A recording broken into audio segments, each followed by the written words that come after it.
नमस्कार दोस्तों। आज हम बात करेंगे कि एक बूढ़ा पिता आखिर अपने बच्चों से चाहता क्या है। अपनी कुर्बानियों की सीढ़ियां बनाकर जो आपको कामयाबी के शिखर तक पहुंचाता है, वो शख्स कोई खुदा नहीं, एक पिता होता है। आज हम यहाँ जो भी बात कर रहे हैं, ये मेरा नज़रिया है, मेरा पर्सपेक्टिव है कि मैं इस तरीके से देख रहा हूँ। हो सकता है कि आपका नज़रिया कुछ और हो। देखिए, पांचों उंगली बराबर नहीं होती है। हम जो मैं दुनिया में आसपास देख रहा हूँ, उस पर नज़रिया व्यक्त कर रहा हूँ। अगर इस पे कुछ गलत लगता हो तो उसके लिए क्षमा चाहूँगा। एक पिता आखिर आपसे चाहता क्या है?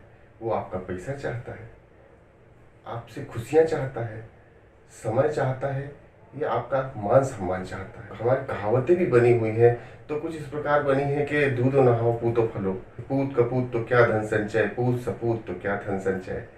अब यहाँ पर हम 2022 में जी रहे हैं, तो यहाँ पर तो लड़का लड़की समान है, बल्कि कई दर्जों में लड़कियाँ लड़कों से ज़्यादा बेहतर होती हैं अपने माता पिता की सेवाएं करने में। लेकिन हम यहाँ बात कर रहे हैं कि आखिर पिता आपसे चाहता क्या है। देखिए, पिता वो इंसान होता है जो अपनी खुशियों की कुर्बानी देता है, अपनी हर ज़रूरतें छोड़ देता है, और वो आपके लिए लगातार प्रयास करता है कि मेरे बच्चे तरक्की करें, आगे बढ़ें, और उनको हर प्रकार की खुशियाँ मिले, किसी प्रकार से उनको कमी नहीं होने देता। उसकी कोशिश होती है सब कुछ दे जो उसको नहीं मिला। एक पिता वो पिल्लर होता है जिसके ऊपर पूरा मकान खड़ा होता है, उसके ऊपर पूरे मकान का बोझा होता है। बच्चे के जन्म से लेकर उसकी परवरिश तक, उसकी स्कूल की एजुकेशन, घर का खर्चा, सारे बिल, सारी ज़रूरतें, उनके किराने का, खाने पीने का, जो त्योहारों में खर्चा होता है, शादियों में, और जितने भी चीज़ें घर में खर्चा होती हैं, वो सब चीज़ों में वो पिता कोशिश करता है कि इस प्रकार की कमी नहीं हो। चाहे उसे कर्जा भी लेना पड़े, वो किसी प्रकार की कमी नहीं छोड़ता, और वो अपनी कुर्बानी देकर ये चाहता है कि मेरा बच्चा तरक्की करता रहे, एक ऊंची पोजीशन में पहुंचे, अच्छा कमाए खाए, और इसके लिए वो अपनी वर्तमान की सारी खुशियों का त्याग कर देता है, हर प्रकार के आराम का त्याग कर देता है। एक पिता के लिए अपनी परिवार की जिम्मेदारी, अपने बच्चों की जिम्मेदारी ही सर्वोपरि होती है।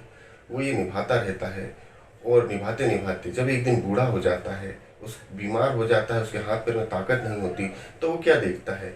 वो देखता है कि उसके सामने से पूरी ज़िंदगी निकल गई, और वो जिन खुशियों का इंतजार कर रहा था, जब वो आने का समय होता है, तब वो देखता है कि उसके बच्चे बड़े हो चुके हैं। अब उसके बच्चे उसके बलिदानों का और उसके किए गए त्यागों का अगर मान सम्मान नहीं कर रहा, उनको कुछ नहीं समझ रहा, वो कह रहा है कि इससे मेरा कोई लेना देना नहीं है, तो वो लगातार संताप करता है, शिकायतें करता है, दुखी रहने लगते हैं। अब वो पिता उलाहने देता है, शिकायतें करता है, अपनी ही परवरिश में गलतियां ढूंढता है, कहता है कि हो सकता है कि मुझसे ही कोई गलती हो गई, लेकिन इन सब का कोई फायदा नहीं होता।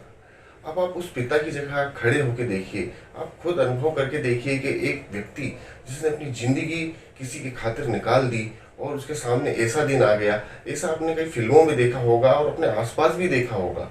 इस तरीके की स्थिति में खुद को रख के देखिए, आपकी रूह कांप जाएगी, पसीने छूट जाएंगे।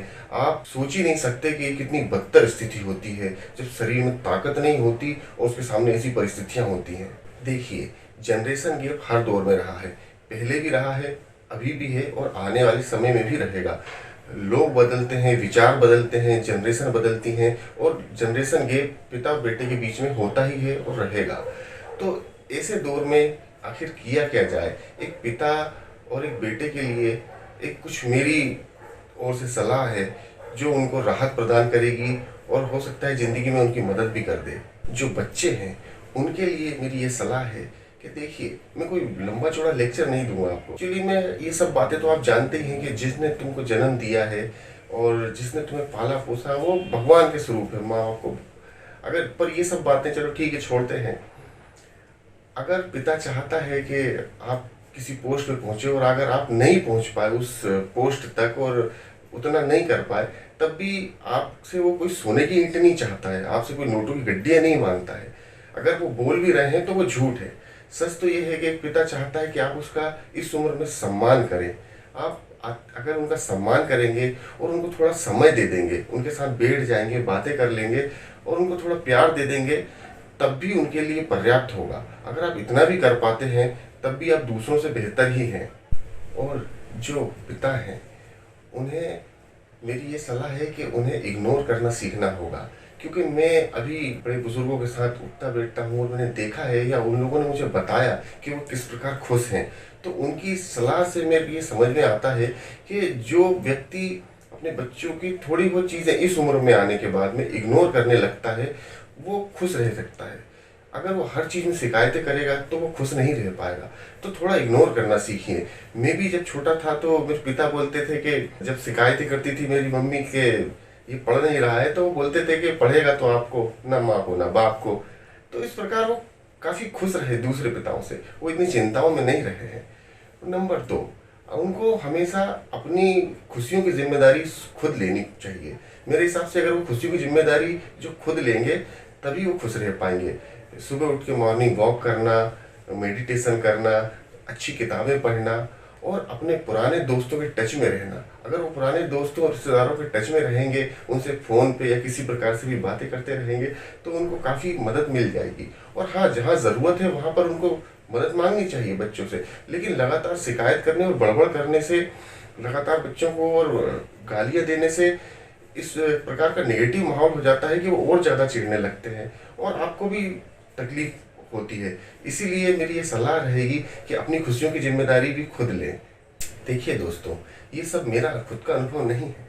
मैं खुद जब जाता हूँ तो मैं कोशिश करता हूँ कि मैं अपने बड़ों से दोस्ती कर पाऊँ।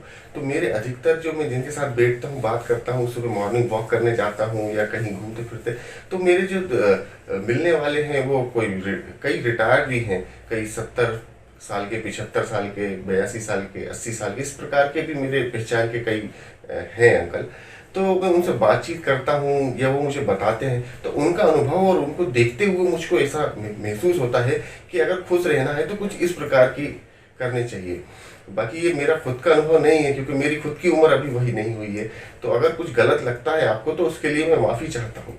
और दोस्तों, अगर आपको ये वीडियो अच्छा लगा तो आप इस वीडियो को शेयर करें, लाइक करें, सब्सक्राइब करें। और मैं मिलता हूँ आपसे नेक्स्ट वीडियो पे। तब तक के लिए थैंक यू।